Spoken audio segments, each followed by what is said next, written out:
Hello food lovers, welcome to our channel. నేను మీ రాణి ఎర్రంశెట్టి. ఈరోజు చాలా డిఫరెంట్గా కుడుములను చేసి చూపించబోతున్నానండి. పండగ సందర్భాల్లో కానీ లేదంటే శుభకార్యాలు చేసుకుంటున్నప్పుడు కానీ ఈ కుడుములని ఎక్కువగా మనం కుక్ చేస్తూ ఉంటాం కదా. ఆ ప్రాసెస్ని చాలా డిఫరెంట్గా, టేస్టీగా, అంతేకాకుండా చాలా చాలా సింపుల్గా తక్కువ ఇంగ్రీడియంట్స్తో ఈజీగా చేసి చూపించబోతున్నానండి. వీడియోని మీరు మధ్య మధ్యలో స్కిప్ చేయకుండా ఫస్ట్ నుంచి లాస్ట్ వరకు కూడా చూడండి. మీకు కూడా ఈ రెసిపీ అనేది బాగా నచ్చుతుందండి. చాలా డిఫరెంట్గా కూడా అనిపిస్తుంది. అంతేకాకుండా మీరు కుక్ చేసి చూసారంటే టేస్టీగా కూడా అనిపిస్తాయండి.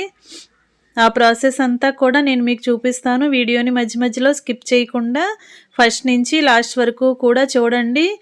రెసిపీ అనేది మీకు కూడా అర్థమవుతుంది, అలాగే నచ్చుతుంది కూడా. అలాగే నా ఛానల్ని మీరు ఫస్ట్ టైం వాచ్ చేస్తున్నవారు రన్ అవుతున్న వీడియో కింద రెడ్ కలర్ ఆప్షన్ టచ్ చేయండి.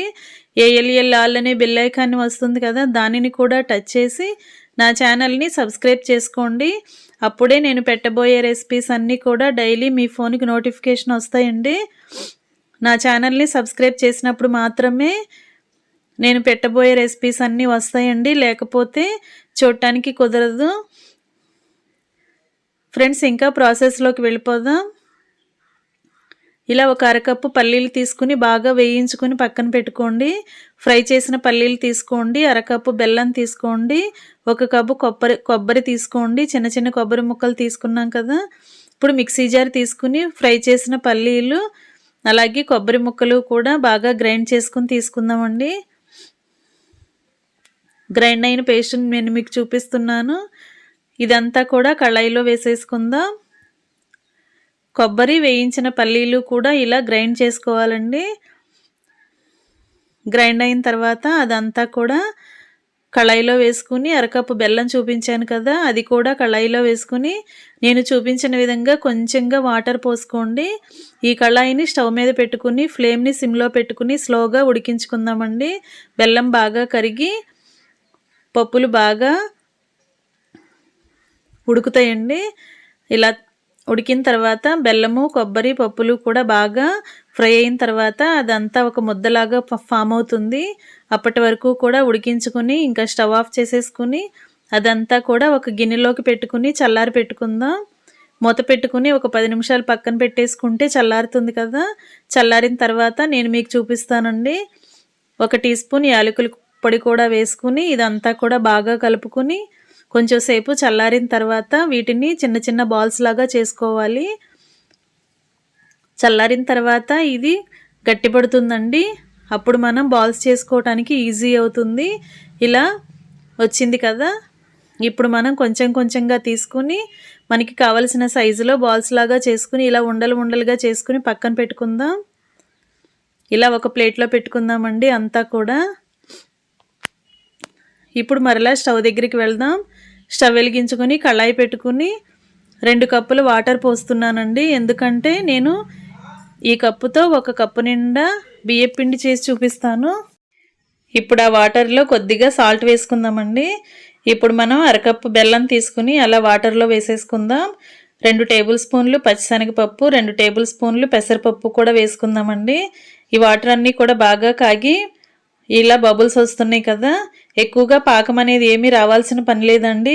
బాగా వాటర్ని కాగించుకుంటే సరిపోతుంది. ఇప్పుడు మనం ఏ కప్పుతో అయితే 2 కప్పుల వాటర్ పోసుకున్నామో సేమ్ క్వాంటిటీలో అదే కప్పుతో 1 కప్పు నిండా బియ్యం పిండి తీసుకోవాలండి. ఇలా బియ్యం పిండి మొత్తం కూడా కాగుతున్న వాటర్లో పోసేసుకుందాం. ఇలా పోసుకుని కొంచెం సేపు బాగా కలుపుకున్నట్లయితే పిండి అనేది ఉడుకుతుంది కదా. ఇప్పుడు స్టవ్ ఆఫ్ చేసేసుకుందామండి. పిండి అనేది ఉండలు ఎక్కడా లేకుండా బాగా సాఫ్ట్గా కలుపుకోవాలి. ఇలా కలుపుకుంటూ ఉండాలండి. అడుగును మాడకుండా కలుపుకుంటూ ఉండాలి. ఇప్పుడు మనం వేడివేడిగా ఉన్న పిండిని టచ్ చేయలేం కాబట్టి కొంచెం సేపు మూత పెట్టుకుని మగ్గించుకుందామండి. ఇది పక్కన పెట్టేసుకుని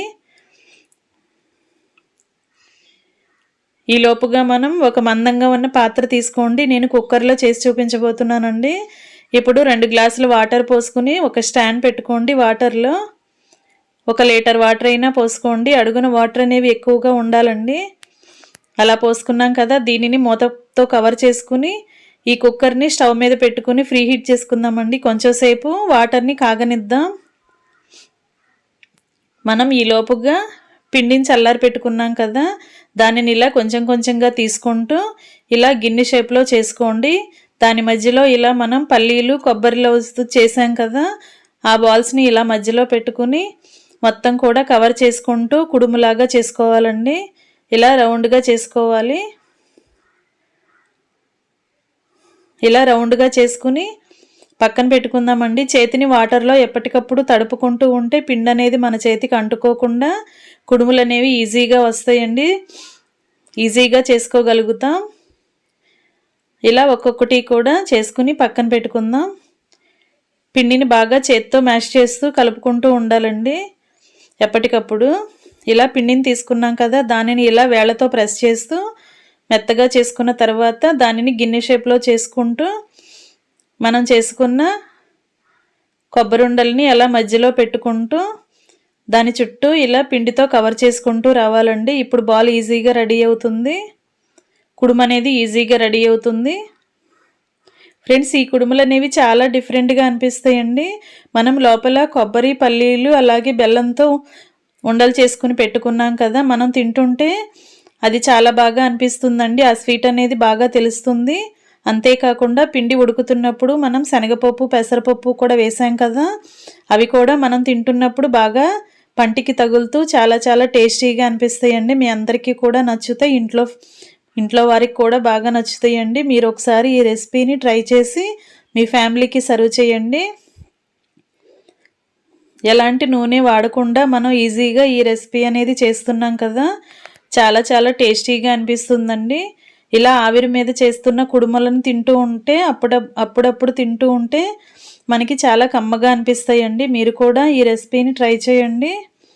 ఇప్పుడు మనం కుక్కర్ని స్టవ్ మీద పెట్టి కాగించుకుంటున్నాం కదా, ఇప్పుడు మూత తీసుకుని మనం చేసుకున్న కుడుములన్నీ కూడా అలా గిన్నెలో పెట్టుకుని ఆ గిన్నెను కుక్కర్లో పెట్టుకుని మూతతో కవర్ చేసుకుని ఉడికించుకుందామండి. మనం చేసిన మట్టుకు పెట్టుకుంటే ఈలోపు మనం ఇంకా కొన్ని చేసుకుంటూ ఉందాం. అలా చేసిన తర్వాత మరలా మూత తీసుకుని సెకండ్ టైం కూడా అలా వేసుకోవచ్చండి. మధ్యలో మూతను ఓపెన్ చేసుకుని పూర్తిగా కుడుములు చేయటం కంప్లీట్ అయిన తర్వాత అవన్నీ కూడా అలా గిన్నెలో వేసేసుకుని మూత పెట్టుకుని ఉడికించుకోవటమేనండి. 15 నుంచి 20 నిమిషాల వరకు ఉడికిస్తే కుడుములు అనేవి రెడీ అయిపోతాయండి. ఒకసారి వాటర్ చూసుకుని అడుగున వాటర్ అనేవి లేకపోతే మరలా ఒక గ్లాసుడు వాటర్ తీసుకుని పోసుకోండి. పావుగంట తర్వాత మనం మూత తీసి ఒకసారి చూసినట్లయితే కుడుములు అనేవి ఉడికాయండి. చేతితో టచ్ చేస్తే తడి అనేది ఏమీ లేకుండా ఉడికిపోయాయి కదా. ఇంకా స్టవ్ ఆఫ్ చేసేసుకుని ఒక గిన్నెను తీసుకుని సర్వింగ్ బౌల్ తీసుకుని అవన్నీ కూడా అలా ఒక్కొక్కటి తీసుకుని వేసుకోవటమేనండి. ఎంతో టేస్టీగా ఉండే పల్లీల కుడుములు రెడీ అయిపోయాయి. మీకు కూడా ఈ రెసిపీ అనేది నచ్చితే లైక్ చేయండి. అలాగే వీడియోని మీ ఫ్రెండ్స్కి ఫ్యామిలీ మెంబర్స్కి షేర్ చేయండి. అలాగే మీరు కూడా కుక్ చేసి ఎలా వచ్చిందో కూడా నాకు కమెంట్ చేయండి. మనం తింటున్నప్పుడు ఆ శనగపప్పులు పెసరపప్పులు కానీ ఆ పల్లీలు కానీ కొబ్బరి కానీ చాలా చాలా టేస్టీగా అనిపిస్తుందండి. చాలా తీయగా ఉంటుందండి ఈ రెసిపీ అనేది. మనం ఇలా కట్ చేసి చూసినట్లయితే మనకి కుడుములు అనేవి పిండి పిండిగా లేకుండా చేతులకి అంటుకోకుండా చాలా ఈజీగా కట్ అయింది కదా, కరెక్ట్గా ఉడికిపోయాయండి. ఎంతో టేస్టీగా ఉండే పల్లీల కుడుములు రెడీ అయిపోయాయి. ఈ రెసిపీ మీకు నచ్చితే లైక్ చేయండి.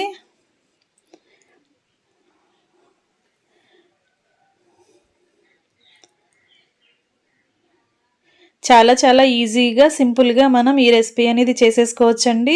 మీరు కూడా ట్రై చేసి చూడండి. Thanks for watching. నేను మీ రాణి ఎర్రంశెట్టి.